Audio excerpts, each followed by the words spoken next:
ऋषिवम friends, आप लोगों का बहुत बहुत स्वागत है मेरे चैनल पर। आज मैं बात करूंगा आपसे सिग्नल सिस्टम्स में जो है आपके कंटिन्यूस टाइम और डिस्क्रीट टाइम सिग्नल्स को थोड़ा सा कंपेयर करके फिर मैं आज डिस्क्रीट टाइम सिस्टम के ऊपर चर्चा करना शुरू करूंगा। तो देखिए, कंटिन्यूस टाइम में हमने आपको बताया था जैसे कोई भी सिग्नल है कंटिन्यूस टाइम में तो उसमें कुछ नोटेशंस यूज होते हैं, जैसे कि हम यहाँ देख सकते हैं कि टी नॉट है, टी है, या फिर कैपिटल टी नॉट, या फिर टाउ हुआ, इंटीग्रेशन का साइन है, या फिर ये आपका डिफरेंशिएशन का साइन है। तो उसी कॉरस्पॉन्डिंग डिस्क्रीट टाइम सिस्टम में भी आपके सिंबल्स होते हैं। फॉर एग्जाम्पल टी नॉट के कॉरस्पॉन्डिंग हम एन नॉट यूज करते हैं, बट टी नॉट एक नॉन इंटीजर वैल्यू हो सकती थी। इसी तरह से टी कोई टाइम इंस्टेंट है, या फिर कैपिटल टी नॉट जो सैम्पलिंग टाइम था। तो यहाँ पर एन जो है वो बेसिकली आपके इंटीजर वैल्यूज है। इसी तरीके से ये जो टाउ है, ये टाइम इंटरवल जो हम इसमें यूज करते थे, यहाँ पर हम इसको इंटीजर वैल्यू के से रिप्लेस कर देते हैं। कंटिन्यूस टाइम सिस्टम के केस में ये जो आपका इंटीग्रेशन साइन होता था उसको हम समीशन से कंपेयर कर सकते हैं, तो समीशन का साइन यूज होता है। इसी तरह से डिफरेंशियल साइन को हम यहाँ पर बदल देते हैं डिफरेंस साइन से। तो एक एक करके मैं बहुत सिंपल लैंग्वेज में आपको समझाने जा रहा हूँ। तो देखिए, कुछ पॉइंट्स से पहले मैं आपको बताता हूँ कि एक जो डिस्क्रीट टाइम सिग्नल्स होता है वो डिफाइन करते हैं हम डिस्क्रीट इंटरवल्स के लिए।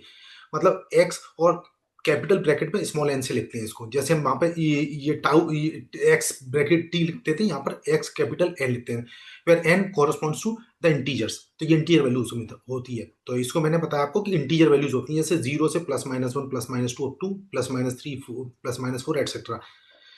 और दूसरा, ये जो डिस्क्रीट टाइम सिग्नल्स हैं वो आपके सैम्पलिंग करते हैं। आप मतलब कंटिन्यूस टाइम सिग्नल्स को सैम्पलिंग करके इक्वल इंटरवल्स पे आप ये डिस्क्रीट टाइम सिग्नल्स बनाते हैं। फोर्थ इंपॉर्टेंट पॉइंट क्या है कि it can be of finite duration और infinite duration, you can say मतलब पीरियोडिक या ईपीरियोडिक हो सकती है। और एक पॉइंट और इंपॉर्टेंट, जैसे हम आपको अगर कंपेयर करें कि एनर्जी सिग्नल्स जैसे हम बोलते हैं, अभी मैं आगे डिस्कस करूंगा आने वाले लेक्चर्स में।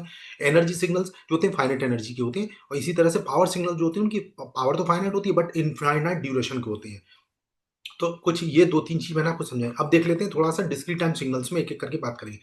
तो जैसे मैंने आपको लास्ट लेक्चर में जो डिस्कशन किए थे वहां पर मैंने आपको समझाया था कि कुछ जैसे यूनिट स्टेप है, यूनिट रैंप है, रैंप सिग्नल है, इम्पल्स है, और आपके कई सारे साइनसॉइडल सिग्नल था, गॉसियन सिग्नल था, ठीक है, रेक्टेंगुलर सिग्नल था। तो ये सारे सिग्नल्स थे, हमने उसको डिस्कस किया था हमने कंटिन्यूस टाइम मोड में। तो वहां पर चूंकि हमने इन्वेस्ट टाइम ज्यादा किया था, तो यहाँ पर अब इन डिस्क्रीट सिग्नल्स को समझना आसान हो जाएगा। तो उसमें उसी कड़ी में मैं आज सबसे पहले बात करूंगा डिस्क्रीट इम्पल्स फंक्शन की, जिसको हम क्रॉनिकल डेल्टा फंक्शन भी बोलते हैं। तो दोस्तों, इसको हम डिनोट करते हैं एक्स एन से, और ये होता है डेल्टा एन के बराबर। वहां पर डेल्टा टी होता था, तो यहाँ पर डेल्टा एन से डिनोट करते हैं। तो डेल्टा एन की वैल्यू जो होती है 1 होती है या फिर 0 होगी।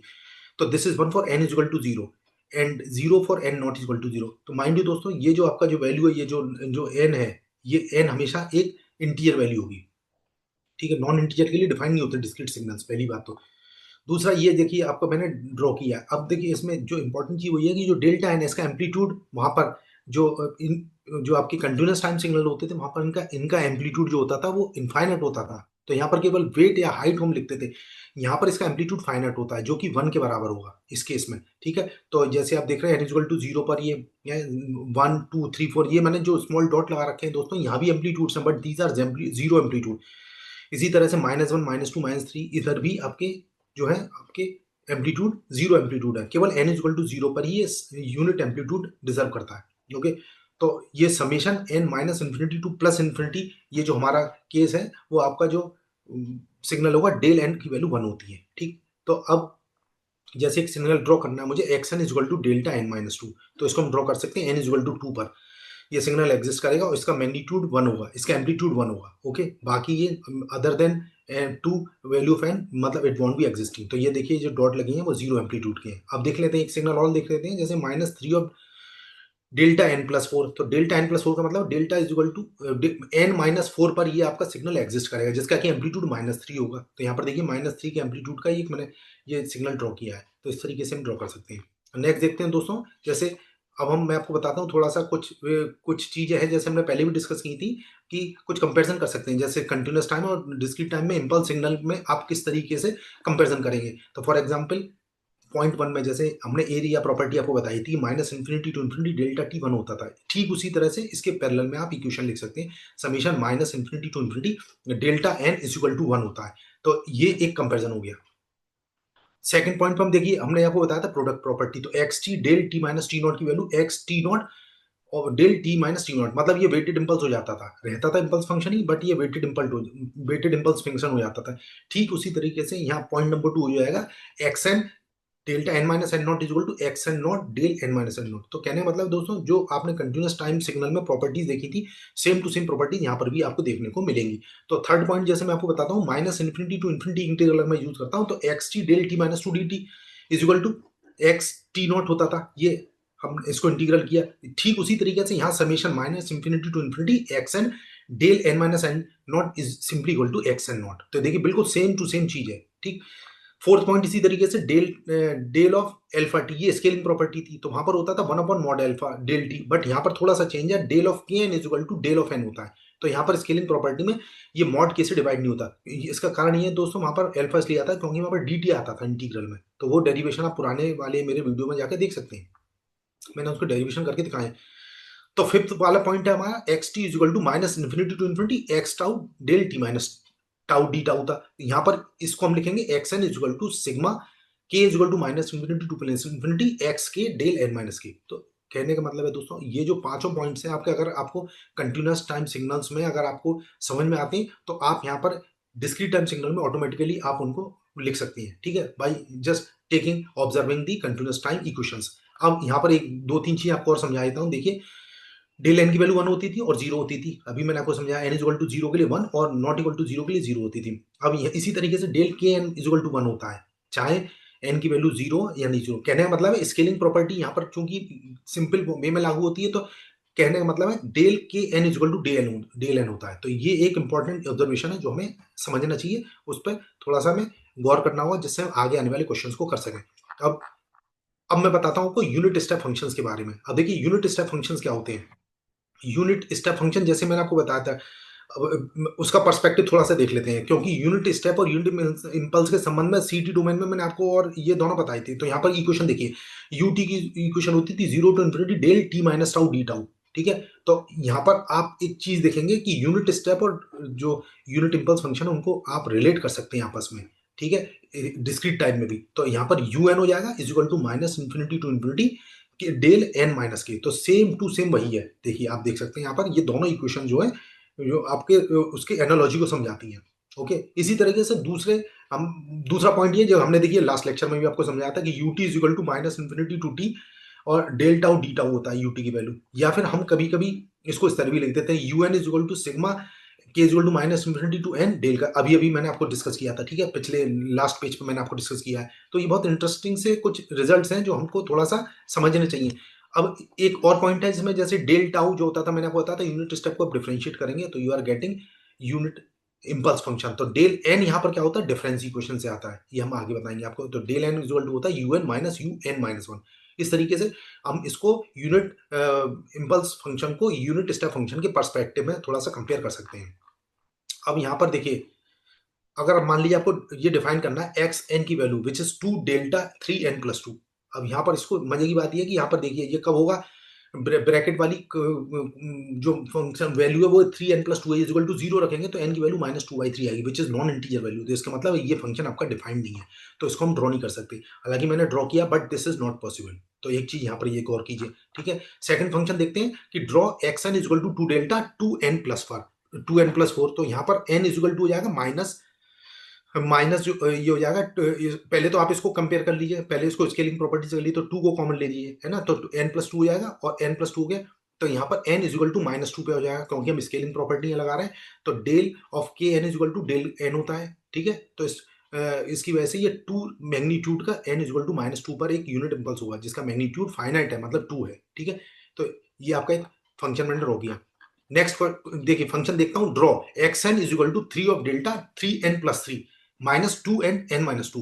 ठीक, तो यहाँ पर दो यूनिट इंपल्स हैं डिस्क्रीट के, एक का मैग्नीट्यूड 2 और दूसरा मैग्नीट्यूड माइनस, एक का मैग्नीट्यूड 3 है और एक का मैग्नीट्यूड -2 है। एक -3 पर एग्जिस्ट करता है और दूसरा 2 पर करता है। तो यहाँ देखिए आप आसानी से समझ सकते हैं, इन दोनों इंपल्स फंक्शन को मैंने यहाँ कंबाइंडली यहाँ पर ड्रॉ किया है। तो n इज इक्वल टू -3 पर 3 एम्पलीट्यूड का इंपल्स है और n इज इक्वल टू 2 पर ये -2 एम्पलीट्यूड का इंपल्स है। ठीक, I hope you understand this particular concept. अब देख लेते हैं दोस्तों next, which is discrete step signal, which is और you can say function discrete step signal. तो जिस तरीके से हमने कंटिन्यूस टाइम सिग्नल्स पढ़े थे ठीक उसी तरीके से यूनिट स्टेप को आप इसमें भी पढ़ सकते हैं, डिस्क्रीट वाले सेंस में भी आप इसको हम समझ सकते हैं। तो देखिए वहां पर x n is equal to x t is equal to u t लिखते थे, बट यहाँ this is replace by u capital bracket n which is either 1 or 0। तो n greater than equal to के लिए 0 होगा और n लेस देन 0 के लिए 0 होता है। बिल्कुल इसको हम ठीक उसी तरह डिफाइन कर रहे हैं। ठीक, तो आप यहाँ देख सकते हैं 0 1 2 3 for all integer values of n on positive side this amplitude is 1। तो as you can see here, तो यहाँ पर देखिए, अब यहाँ पर देखिए इस चीज को थोड़ा सा और अच्छे से समझ लेते हैं। यहाँ पर जैसे आप देख सकते हैं, यहाँ ये देखिए हर एन की वैल्यू के लिए एक आपका जो है एक सैंपल है। यहाँ पर देखिए हर एक sample n is equal to 0 1 2 3। तो एक तरह से मैं कह सकता हूँ ये यूनिट इम्पल्स फंक्शन है। तो यू एन का मतलब होगा कई सारी यूनिट इम्पल्स फंक्शंस को लेके ही बनाया गया। तो ये डेल्टा एन हो गया दोस्तों, ये दूसरा वाला होगा डेल एन माइनस वन, ये नेक्स्ट वाला होगा del n minus two, n minus one, n ये एन माइनस वन, ये n minus two, n minus three up to so on. तो हम क्या कर सकते हैं, एक एक पल्स मतलब ट्रिम इम्पल्स ट्रेन मान सकते हैं इसको। तो यू एन को मैं लिख सकता हूँ del n plus del n minus one plus del n minus two up to so on. तो इसको समेशन फॉर्म में मैं इसी तरह से लिख सकता हूँ, u n is equal to k is equal to 0 to infinity del n minus k. तो ये एक इंपॉर्टेंट ऑब्जर्वेशन है, मतलब जो यूनिट स्टेप फंक्शन है वो कई सारी इम्पल्स ट्रेन को लेकर बनाया गया है। ठीक, अब देखते हैं इसमें एक और मजेदार कंक्लूजन मैं आपको दिखाता हूं। देखिए यूएन की value k is equal to 0 to infinity del n minus k भी मैंने प्रूव किया। अब यहाँ पर थोड़ा सा देखिए इसका वेरिएशन मैं आपको दिखाता हूं, जो कई बार एग्जाम में पूछा जाता है, गेट एग्जाम में भी आपको पूछा जा सकता है। तो यहाँ पर आप देखिए, अगर मैं lambda is equal to n minus k assume करता हूँ, तो अगर मैं इस तरीके से एग्जाम करूंगा तो यहाँ पर के इज इक्वल टू 0 रख दीजिए और इन्फिनिटी रखिए। तो हमारे पास डेल लेमडा की दो लिमिट्स आ जाएंगी दोस्तों, lambda is equal to n और lambda is equal to minus infinity, as you can see in this. तो finally replacing k by delta sorry lambda, तो you are getting u n is equal to sigma delta is equal lambda is equal to n to minus infinity and lambda n. अब इसको मैं इन limit को interchange करता हूं दोस्तों। तो चूंकि यहाँ पर ये सिंपल समेशन है, तो समेशन चाहे आप आगे मतलब लेफ्ट से राइट करें या राइट से लेफ्ट करें, तो लिमिट इंटरचेंज करने से इस पर कोई फर्क नहीं पड़ेगा। तो आप इस चीज को यूएन को अब आप लिमिट को इंटरचेंज करके लिख सकते हैं, फंक्शन पर कोई फर्क नहीं पड़ेगा। Means it could be written as sigma और summation lambda is equal to minus infinity to n lambda n और डेल्टा एन। तो ये आपका मैंने लिमिट इंटरचेंज कर दी। इससे फायदा क्या होगा, अब मैं लेमडा को फिर से जो है आपका के लिख देता हूं, उससे कोई फर्क नहीं पड़ेगा क्योंकि डमी वेरिएबल बन जाता है मेरा। तो finally we can say u n is equal to sigma k is equal to minus infinity to n lambda delta k. तो ये just observe these two equation. अब देखिए यू एन की वैल्यू जो हम निकाल लेते अभी, k is equal to 0 to infinity delta n minus k, और इसी चीज को मैंने लिख दिया minus infinity to n delta k. तो मतलब कहने का मतलब है ये दोनों इक्वेशन बिल्कुल एक जैसी हैं, इनको लिखने का तरीका भले ये लोग बट दोनों का मीनिंग सेम है। ठीक है, तो इम्पल्स ट्रेन की टर्म्स में लिख दिया है मैंने इसको। अब ये आप थोड़ा सा देखिए तो कुछ याद आएगा आपको, पुराने मैंने आपको कंटिन्यूस टाइम सिग्नल समझाए थे, तो उसमें यूटी की वैल्यू लिखी थी मैंने, यहाँ पर यूटी की वैल्यू लिख दी थी minus infinity to t del tau d tau, या फिर इसको हम इस तरीके से भी लिखते थे u t is equal to 0 to infinity del t minus tau d tau. तो ये दो चीजें बिल्कुल सिमिलर हैं जो मैंने अभी आपको जस्ट ऊपर दो इक्वेशन समझाई हैं। तो दोस्तों ये जो आप इक्वेशन देख रहे हैं ये बिल्कुल आपके कंटिन्यूस टाइम सिग्नल में अगर आपने चीजें पढ़ी हुई हैं, तो डिस्क्रीट टाइम सिग्नल्स में आप ऑटोमेटिकली चीजों को आप ऑलरेडी मतलब इंडक्शन से प्रूव कर सकते हैं कि how to go through the continuous time to discrete time. तो ये एक इंपॉर्टेंट ऑब्जर्वेशन। अब देखिए कुछ इलस्ट्रेशंस मैं आपको समझा देता हूँ। जैसे एक इलस्ट्रेशन मान लीजिए, इलस्ट्रेशन नंबर 1 मैंने कहा कि जैसे यूएन है, ठीक है, ये मैंने बनाया यूएन। अब यूएन माइनस वन कैसे बनाएंगे, यूएन को शिफ्ट कर दिए, एन इजल टू 1 से स्टार्ट होगा। तो अभी यूएन जो था एन इजल टू 0 से आगे स्टार्ट हो रहा था, यूएन माइनस वन मतलब u n is equal to 1 से स्टार्ट होगा, तो 1 2 3 और आगे तक जाएगा। तो डॉटेड का मतलब ही बिल्कुल आगे तक जा रहा है, so up to so on and so forth. इसी तरह एन माइनस वन जो शुरू होगा वो एन इज इक्वल टू 1 से आगे तक जाएगा। अब अगर मुझे डेल्टा एन निकालना है, तो डेल्टा एन क्या होता है, u n minus u n minus one. तो कहने का मतलब है दोस्तों ये इक्वेशन नंबर, ये वेव फॉर्म 1 और वेव फॉर्म नंबर 2 को अगर सब्ट्रैक्ट करेंगे तो आपके पास केवल एक ही सैंपल बचेगा, वो एन इजल टू 0 वाला। क्योंकि 1 से आगे वाले सैंपल मैंने माइनस कर दिए ना, तो 1 माइनस वन ये सारे सैंपल आपके डिके हो जाएंगे, डाई कर जाएंगे, मतलब जीरो हो जाएंगे। तो आप देखिए एन इजल टू 0 पर केवल एक सैंपल बचेगा, क्योंकि 1 पर क्या होगा, ये एन माइनस वन पे भी वन है और एन ये यू एन भी वन है। तो इनको जब माइनस करूंगा तो 1 माइनस वन 0 हो जाएंगे, तो all the samples would be decaying out. इस तरीके से डेल एन जो आ जाएगा u n minus u n minus one आएगा। तो ये एक चीज समझने की है। अब इसको थोड़ा सा और जनरलाइज करूंगा मैं भी। तो अब मैं ये कह सकता हूँ एक्स एन की value u n minus u n minus one हो जाएगी, which is also equal to delta n. Okay, तो डेल्टा टी हम कैसे निकालते थे, वहां डिफरेंशिएट करके निकालते थे। अगर अगर आप इसको याद रखें तो मैंने यूटी को डिफरेंशिएट किया था, तो वहां पर क्या आया था, ये आपका यूनिट इंपल्स फंक्शन आया था, लेकिन यहाँ पर हम डिफरेंस ले रहे हैं। ठीक है, तो आप इसको ध्यान रखिए कि कंटिन्यूस टाइम डोमेन में जो डिफरेंशिएशन का रोल होता है वो डिस्क्रीट टाइम में डिफरेंस इक्वेशंस का रोल है। तो एक तरीके से ये दोस्तों, ये वाली जो इक्वेशन है जिसको मैं टिक कर रहा हूँ, ये आपकी डिफरेंस इक्वेशन कहलाती है। ठीक है, एक इलस्ट्रेशन और देखता हूं दोस्तों। तो इलस्ट्रेशन नंबर 2 क्या है, जैसे यूएन की वैल्यू मैंने ड्रॉ की, आप देख सकते हैं यहाँ पे यूएन है, ये ड्रॉन है। ओके, इसी तरह यूएन माइनस टू का मतलब एन इक्वल टू 2 से आगे सैंपल चलेंगे, तो n equal to 2 3 4 up to so on. अब अगर मुझे इसमें से यूएन में से यूएन माइनस टू करना है, तो देखिए यू एन माइनस टू मतलब एन माइनस टू और एन, ये सारे सैंपल जीरो हो जाएंगे, मतलब including n equal to two. तो अगर मैं इन दोनों को माइनस करूंगा तो एन इक्वल टू टू और आगे सारे सैंपल्स आपके जीरो हो जाएंगे, केवल दो सैंपल बचेंगे दोस्तों हमारे पास, वो एन इक्वल टू जीरो पे और एन इक्वल टू वन पे। तो आप ये देख सकते हैं यूएन माइनस टू का जो रिजल्ट होगा वो केवल दो सैंपल्स रह जाएंगे, बाकी सैंपल सारे आपके डिके हो गए। इस तरीके से हम इस चीज को समझ सकते हैं। अब एक और आपको इलस्ट्रेशन दिखाता हूं दोस्तों, जैसे इलस्ट्रेशन नंबर 3 में हम देख रहे हैं कि ये यूएन है। ओके, यूएन में हमने जो लिया है जीरो से आगे तक ये सारे सैंपल्स आ रहे हैं। अब इसमें से मैं अगर यूएन माइनस फाइव ड्रॉ करता हूं, अब दोनों को जब माइनस करूंगा तो एन इज टू 5 और उससे आगे के सारे सैंपल मेरे जीरो हो जाएंगे। कहने का मतलब है यूएन माइनस 5 करेंगे तो जीरो से लेके 4 तक के सैंपल आपको मिलेंगे और बाकी के आगे के सैंपल सारे डिके हो जाएंगे। तो जैसा कि दोस्तों आप यहाँ देख सकते हैं, देखिए जीरो से लेके 4 तक के सारे यूनिट सैंपल आपको मिल रहे हैं, बाकी सारे सैंपल आपके डिके हो गए।